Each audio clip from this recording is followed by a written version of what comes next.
तो आज सुबह से लगातार जी मीडिया के इस मंच पर बिहार में भी चुनाव की तारीखों का ऐलान नहीं हुआ है, लेकिन उससे पहले ही लग रहा है कि चुनाव कल ही है।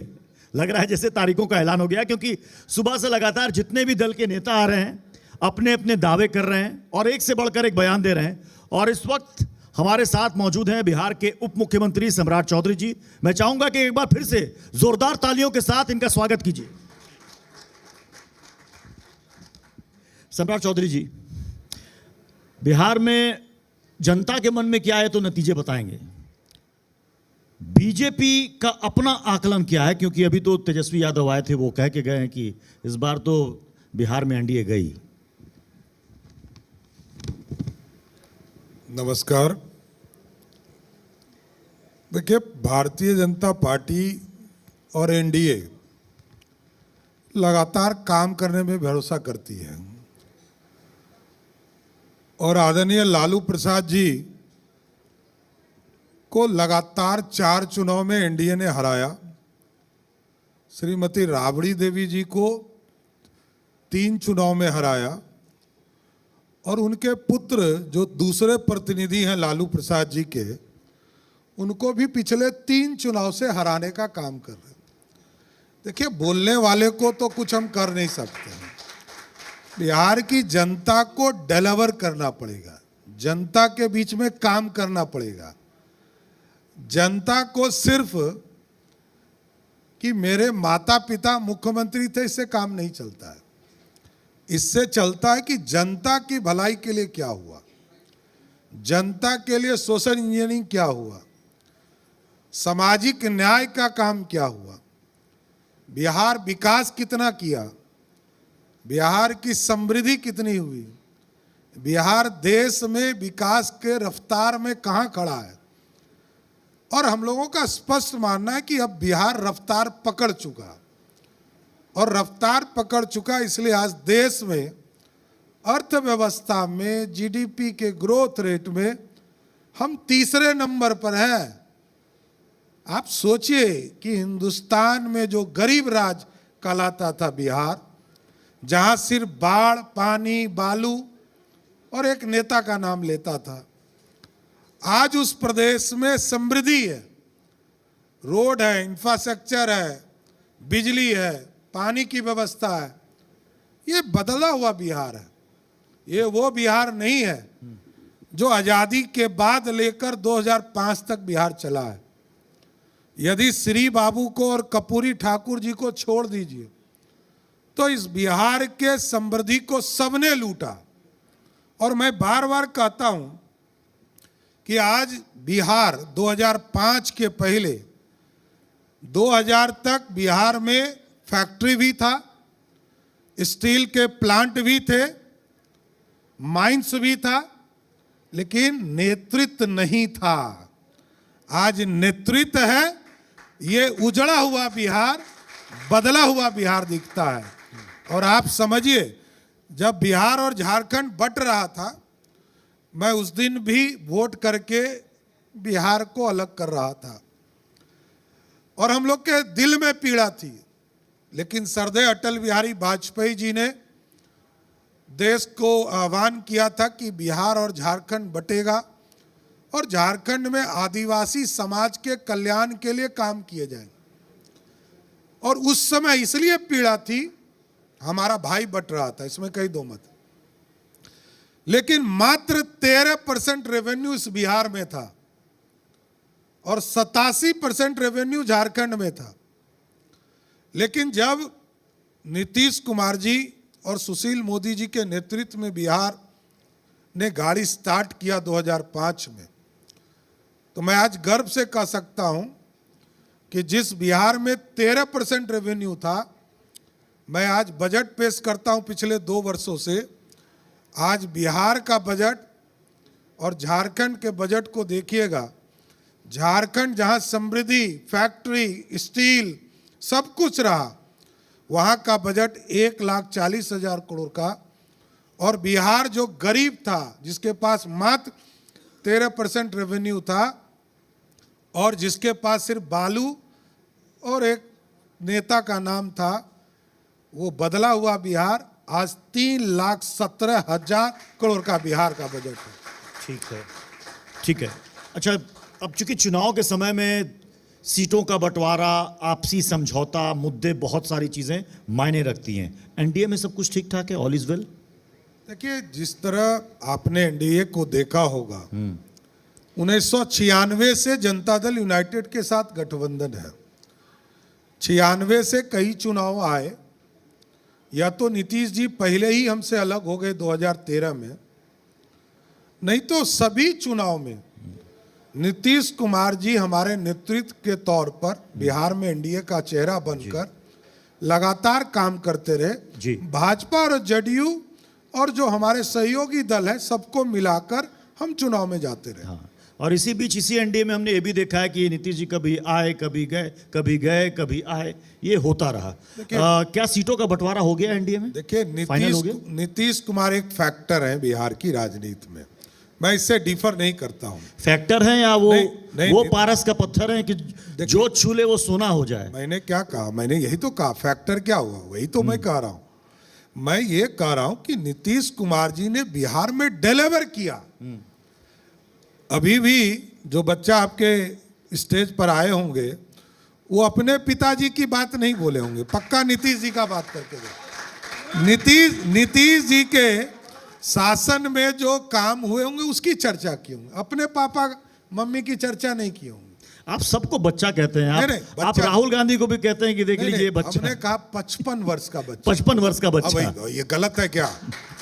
ये गलत है तब तो कुछ नहीं। देखिए, आप भी उप मुख्यमंत्री हैं, तेजस्वी यादव भी उप मुख्यमंत्री रह चुके हैं। मैंने कहा ये तो बहुत छोटे हैं हमसे, लेकिन मैंने कहा 55 वर्ष का बच्चा। मैंने कहा पूरा देश यही समझता है, राहुल बाबा कहता है, राहुल गांधी नहीं कहता, राहुल बाबा। तो अब देखिए, जब तक आप अपने आप को बड़ा नहीं दिखाएंगे, देश की समृद्धि को आगे ले जाने की बात नहीं करेंगे, और जो आपके नेचर है वो दिखना चाहिए कि भारत के मजबूत करने में आप दिख रहे हो, भारत तोड़ने में नहीं दिखते हो। अच्छा, मैंने ये सवाल इसलिए पूछा था क्योंकि अभी आप बक्सर गए थे, जहां पर नीतीश जी ने राजपुर विधानसभा सीट के उम्मीदवार के रूप में पूर्व मंत्री संतोष कुमार निराला का ऐलान कर दिया। बिना सीट बंटवारे के नीतीश जी ने ऐलान कर दिया। नहीं, मैं एकदम करेक्ट कर रहा हूं। नीतीश कुमार जी ने कहा कि ये हमारे पूर्व मंत्री हैं, पिछले बार आप लोगों ने हरा दिया था, इस बार जिताइएगा ना।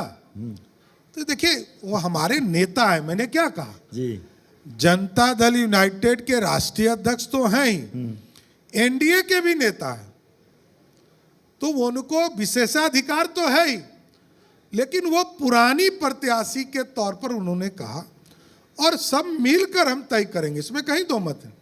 लेकिन नीतीश कुमार जी मुख्यमंत्री हैं, नेता हैं, और पार्टी के राष्ट्रीय अध्यक्ष, अपने पार्टी के राष्ट्रीय अध्यक्ष, तो वो तो उनको तो स्वतंत्रता है, इसमें कहीं दो मत। लेकिन उन्होंने जो कहा हुए मैं कह रहा हूं, मैं स्टेज पर बैठा हूं, उन्होंने कहा कि ये हमारे पहले प्रत्याशी रहे, मंत्री रहे, अब भी जिताइएगा ना जदयू को, ये कहा है उन्होंने। ठीक है। अभी तेजस्वी यादव मंच पर थे, गाली वाले मुद्दे पर बात हो रही थी।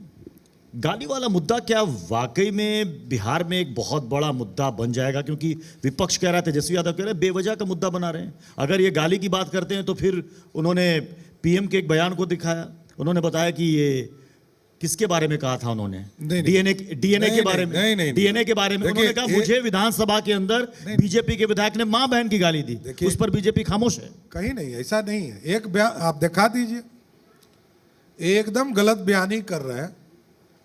कोई आधिकारिक बयान दिखा दे, और इस देश के लोकतंत्र में कभी भी एक बयान दिखा दीजिए जिसमें जिस तरह गाली नरेंद्र मोदी जी को दिया गया, जो हम बोल नहीं सकते, उस तरह का एक बयान किसी पार्टी के ने, किसी नेता ने कहा हो, किसी नेता ने कहा हो, एक बयान दिखा दीजिए, मैं मान लूंगा।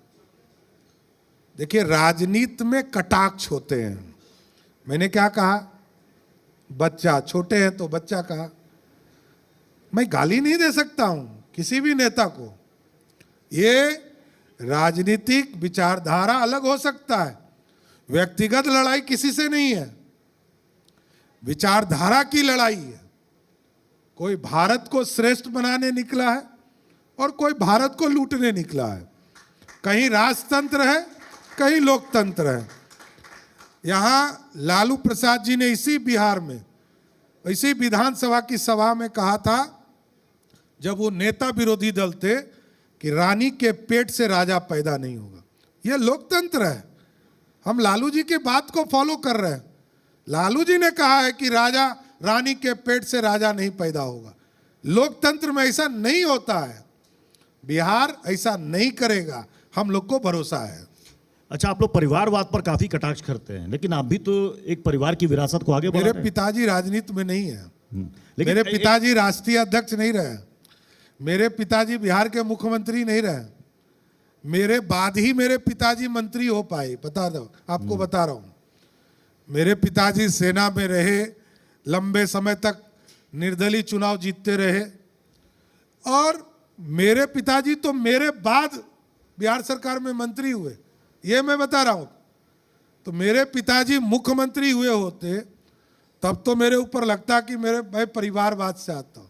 और मैं आपको बता रहा हूं, नीतीश कुमार जी और एनडीए की सरकार बनाने के लिए ही मैं राजनीति में आया। और यह भी मैं बोल रहा हूं, लालू जी ने यदि अत्याचार करके हमको जेल में नहीं रखा होता तो मैं राजनीति में आता ही नहीं। आपने मैं कहा तो कि- 88 दिन तक आपने जेल में कहा- रहा। जी, लालू प्रसाद जी से माफी भी मंगवाया मैंने मिलर स्कूल के मैदान में। ह्यूमन राइट्स कमीशन ने तत्कालीन मुख्यमंत्री पर प्लेंटी कराया, जुर्माना किया। देखिए, मैं लोकतंत्र से आता हूं और लोकतांत्रिक पार्टी है हमारा। हमारे पार्टी में कोई नहीं जानता है कि अगला राष्ट्रीय अध्यक्ष कौन होगा, लेकिन 30 साल से लालू जी राष्ट्रीय अध्यक्ष हैं। पंजीकृत अपराधी में उनका नामकरण हो चुका है। लालू जी सामान्य व्यक्ति नहीं है। एक अपराधी का जो लिस्ट होता है किसी भी राज्य में, उसमें वो पंजीकृत है कि इनके ऊपर चार्ज फ्रेम हुआ, लोअर कोर्ट लड़े, हाई कोर्ट लड़े, सुप्रीम कोर्ट लड़े। लालू जी का मतलब ही अपराध होता है, गुंडागर्दी होता है। आप किसी फिल्म का डायलॉग था ना शोले में कि बच्चा सो जाओ नहीं तो गब्बर सिंह आ जाएगा। बिहार के किसी भी इलाके में जाइएगा और कहिएगा कि लालू जी को वोट देना है, जनता कहेगी किसी भी कीमत पर वोट नहीं देंगे।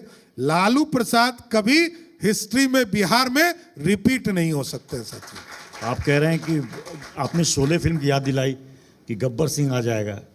यहाँ तो गब्बर सिंह अस्पताल के अंदर घुस करके मर्डर कर देता है। नहीं, एकदम पारस अस्पताल के अंदर घुसकर किसने गोली मारी? वही तो मैं आ रहा हूं। गोपाल खेम का हत्याकांड क्या है? कारोबारियों की हत्या किसने की? मैं आ रहा हूं भाई साहब, ये ऑर्गेनाइज क्राइम नहीं है। मैं फिर बोलता हूं, बिहार में रात के 12 बजे आप निकल जाइए किसी भी इलाके में, आपके दुश्मन यदि व्यक्तिगत दुश्मन नहीं है तो आप यहां से किशनगंज चले जाइए, आपको छू के दिखा दे कोई अपराधी, ये मैं गारंटी देता हूं। लेकिन व्यक्तिगत झगड़े, उसमें पुलिस जुर्म, एक भी जुर्म मेरे लिए बड़ी बात।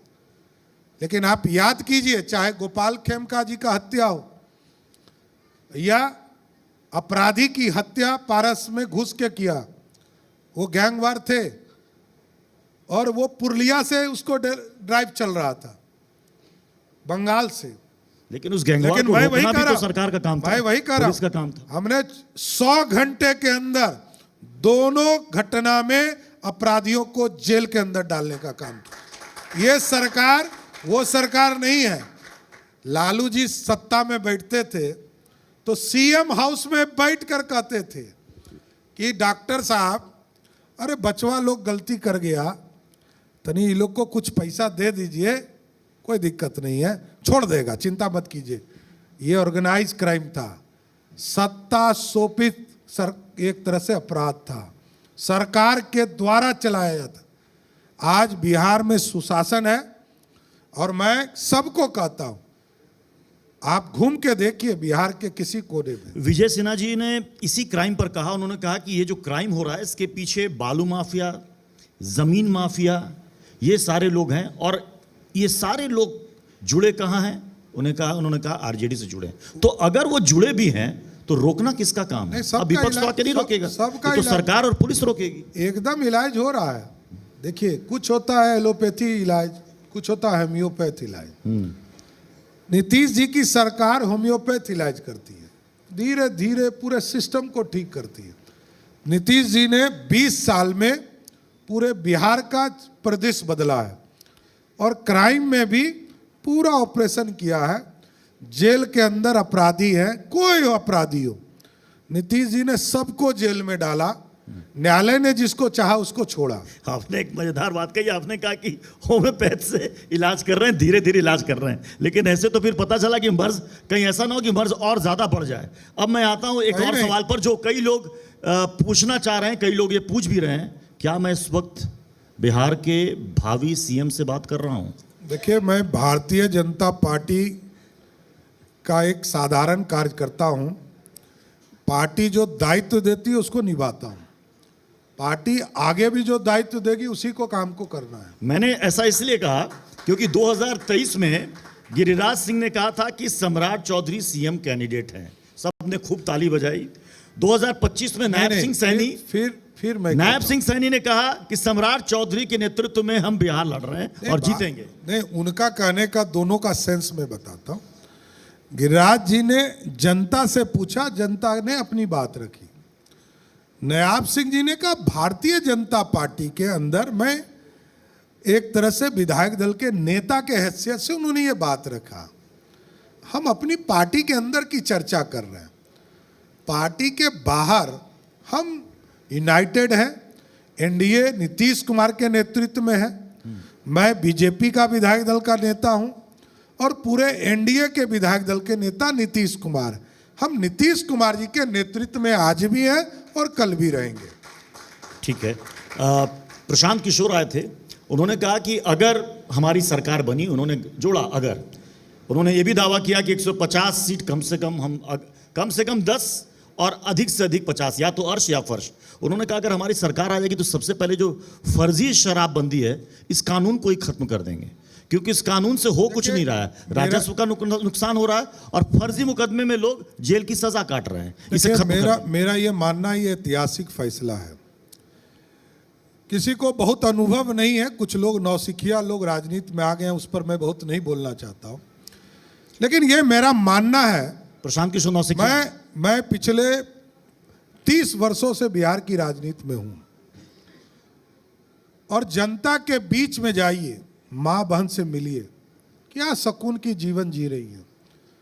एक व्यक्ति शराब पीकर सड़क पर नहीं दिखेगा।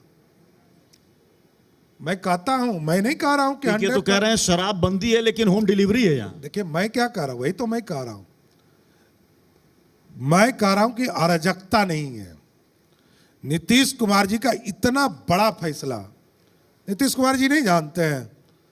नीतीश कुमार जी जानते हैं कि बिहार में शराब चालू करने से 20,000 करोड़ रुपया आएगा, लेकिन हमारे लिए ज्यादा जरूरी है कि बिहार की जो मां बहन है इसकी सुरक्षा बढ़ाना और गांव का वातावरण ठीक करना, यह सबसे बड़ी प्राथमिकता है। आपने मां बहन की बात की, महिलाएं काफी खुश हुई शराबबंदी से, उसका फायदा भी हुआ पार्टी को चुनाव में। लेकिन आप एक तरफ तो आधी आबादी की बात करते हैं, उनको आरक्षण भी देते हैं, लोकल बॉडीज के चुनाव में आप आरक्षण देते हैं, लेकिन जब टिकट बंटवारे की बात आती है उम्मीदवार ही नहीं देते। देखिए, जहां तक आपने कहा ना, ये भारतीय जनता पार्टी और एनडीए है जिसने अब लोकसभा से बिल पारित कर दिया है। 33% महिला ही लोकसभा और विधानसभा जाएगी, इसलिए चिंता क्यों करते हैं। यहां कोई किसी की पत्नी मुख्यमंत्री नहीं बनेगी, किसी की पत्नी, किसी की बेटी सत्ता के शीर्ष पे नहीं बैठेगी। यह गारंटी है भाजपा के अंदर और एनडीए के अंदर। एनडीए स्पष्ट मानता है हम समाज के विकास के लिए आए, अपने विकास के लिए नहीं आए, अपने परिवार के विकास के लिए नहीं आए। नरेंद्र मोदी जी हो, नीतीश कुमार जी हो, सबको आप देखेंगे, आपको स्वयं लगेगा कि इन लोगों ने पूरे भारत और बिहार को सींचने का काम किया है। पिछले बार एनडीए 125, इस बार आंकड़ा क्या रहेगा? 200 पार। 200 पार, मतलब किसी के लिए कोई गुंजाइश नहीं छोड़ रहे हैं आप। देखिए, गुंजाइश नहीं, बता रहा हूं मैं। पिछले बार और इस बार के चुनाव में बहुत फर्क है। पिछले बार लगभग 26% मतदाता हमारे बिखर गए थे और इस बार हम लोगों ने लगभग 20 से 22% जो मतदाता हमारे बिखरे थे उसको ठीक करने में हम सफल हैं। कई चीजें थे नीचे स्तर पर, गठबंधन, कई स्वरूप, इस सब को हम लोगों ने ठीक करके रखा है। आज लोकसभा के चुनाव में जबकि विरोधियों ने पूरे देश में यह अभियान चलाया कि संविधान खतरे में है, जबकि मोदी जी 10 साल से प्रधानमंत्री थे, आज 11वां साल प्रधानमंत्री हैं, कभी संविधान खतरे में नहीं आया। बोल कौन रहा था? जो संविधान जिसने उजाड़ा और जिसको जेल में डाला, लालू प्रसाद जी को जेल में डाला और कांग्रेस ने संविधान समाप्त किया, यही दोनों बोल रहे थे। मुलायम सिंह के परिवार को जेल में डाला 74 के आंदोलन। अब देखिए, यही दोनों मिल गए थे तो अब क्या कीजिएगा। तो आज भी मिले हैं, लेकिन बिहार की जनता समझ चुकी है कि ये लोग गुमराह करने वाले हैं। लोकतंत्र या तो नीतीश देंगे या तो मोदी देंगे। चलिए, बहुत बहुत शुक्रिया सम्राट चौधरी जी हमारे साथ जुड़ने के लिए बहुत और बहुत तमाम धन्यवाद। सवालों का बेबाकी से जवाब देने के लिए बहुत बहुत धन्यवाद।